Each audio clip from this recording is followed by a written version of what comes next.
Zoom বাংলার কৃষিভিত্তিক অনুষ্ঠান থেকে আমি রানা আপনাদের সবাইকে জানাচ্ছি সালাম ও শুভেচ্ছা।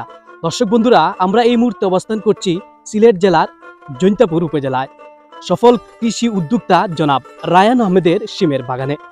দর্শক, আমরা আজকে আপনাদেরকে জানাবো রায়হান সাহেব প্রাথমিকভাবে কি পদক্ষেপগুলো গ্রহণ করে এই শিম চাষে উদ্বুদ্ধ হলেন।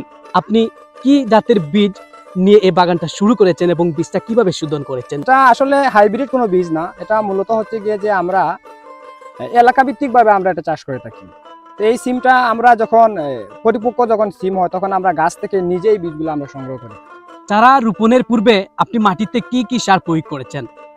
অত্যন্ত সুন্দর একটি প্রশ্ন করেছেন। চারা রোপণের আগে আমরা যখন জমিগুলা যখন তৈরি করে নেই তখন সাধারণত আমরা সেখানে টিএসপি, এমওপি এবং জৈব সার আমরা ব্যবহার করি। মাটি প্রস্তুতি সম্পন্ন হওয়ার পরে কয়দিন পরে আপনারা মাটির চারা রোপণ করেছেন? সার দেওয়ার পরে আমরা মূলত 1 সপ্তাহের পরে আমরা মাটিতে বীজ বপন করি। চারা রোপণের কয়দিন পরে আপনি মাঠে বীজের চারার গোড়ায় সার প্রয়োগ করেছেন এবং কি কি দিয়েছেন? এবং প্রথমত আমরা চারা রোপণের 15 থেকে 20 দিন পরে আমরা মাটির মধ্যে সাধারণত আমরা নাইট্রোজেন ব্যবহার করে থাকি। তখন সেচের কোনো প্রয়োজন হয় না, তখন বর্ষা মৌসুম থাকে, সাধারণত মাটি সেচে থাকে। তারা বড় হওয়ার সময়কালীন শিমে কি রোগ আক্রমণ করেছিল? মূলত প্রথম অবস্থায় এই বীজে রোগ প্রতিরোধ ক্ষমতা খুবই কম। তারই পরে মাঝে মধ্যে দেখা যায় যে মোজাইক ভাইরাস নামে একটি রোগ আছে, সেই ভাইরাসে মাঝে মধ্যে আক্রমণ করে থাকে।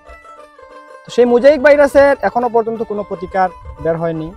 তো মোজাইক ভাইরাসে আক্রমণ দেখা দিলে আমরা মূলত যে গাছগুলো আক্রান্ত হয় সেই গাছগুলো আমরা উপড়ে ফেলি। আপনার চারা রোপণের কয় মাস পরে গাছে ফুল আসলো এবং শিম ধরলো?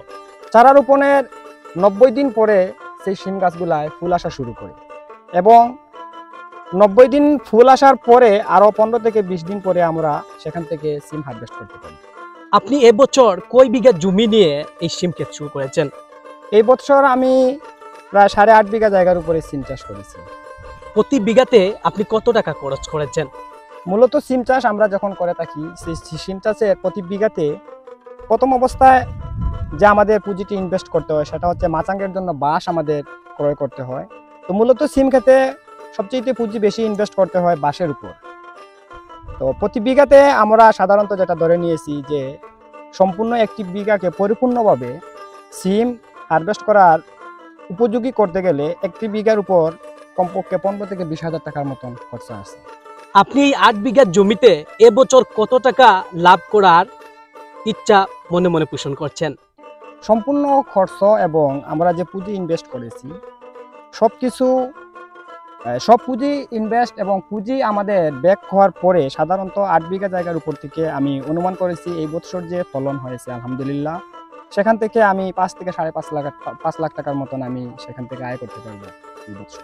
অনেক শিক্ষিত যুবক চাকরি না পেয়ে বেকার অবস্থায় দিন যাপন করছে। আপনি তাদের উদ্দেশ্যে আপনার এই কৃষির অভিজ্ঞতা থেকে এমন কিছু বলবেন যা দেখে আপনার এই কৃষির শিমের বাজারজাত অথবা আপনার এই প্রোগ্রামের সফলতা দেখে তারা যেন উদ্বুদ্ধ হতে পারে। সুন্দর একটি প্রশ্ন করেছেন। ইতিমধ্যে আমিও দীর্ঘদিন লেখাপড়া করার পরে বেকার ছিলাম। চাকরির পিছনে অনেক ঘোরাঘুরির পরে যখন কোনো চাকরির ব্যবস্থা না হয় তখন আমি কৃষিতে নেমে পড়ি। প্রথম অবস্থায় আমি স্বল্পস্বরে কৃষি করেছি, ধারাবাহিকভাবে আমি এই বছর প্রচুর আকারে ব্যাপক আকারে আমি সিম চাষ করেছি। সেখান থেকে আলহামদুলিল্লাহ অনেক সফলতা আমি নিয়ে আসছি। তো আমার লক্ষ্য উদ্দেশ্য হলো যে আমরা সময়টা নষ্ট না করি, সময় তো নদীর স্রোতের মতন চলে যাচ্ছে, সেখান থেকে যদি আমরা বেরিয়ে এসে প্রথম অবস্থায় স্বল্পস্বরে যদি আমরা কৃষিতে নেমে পড়ি। ইতিমধ্যে দেখেন বিজ্ঞান আবিষ্কার করেছে আধুনিক যন্ত্রপাতি এবং নিয়ে আসছে বাজারে বিভিন্ন ধরনের হাইব্রিড বীজ, ভালো মানের বীজ। সেখান থেকে স্বল্প সময়ের ভিতরে ভালো উৎপাদন বৃদ্ধি করা সম্ভব আধুনিক যন্ত্রপাতির মাধ্যমে।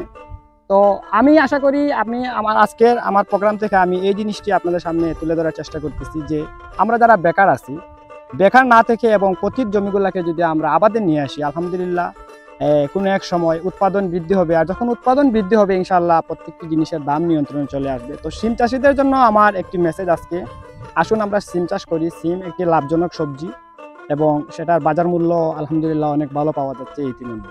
দর্শক, এতক্ষণ যারা আমাদের জুম বাংলা কৃষিভিত্তিক অনুষ্ঠানে সম্প্রচারের সাথে ছিলেন আপনাদের সবাইকে অনেক অনেক ধন্যবাদ এবং আপনারা অবশ্যই এই পুরো ভিডিওটি দেখবেন এবং শেয়ার করে জুম বাংলার এই কৃষিভিত্তিক অনুষ্ঠানকে সামনের দিকে এগিয়ে নিতে সহায়তা করবেন।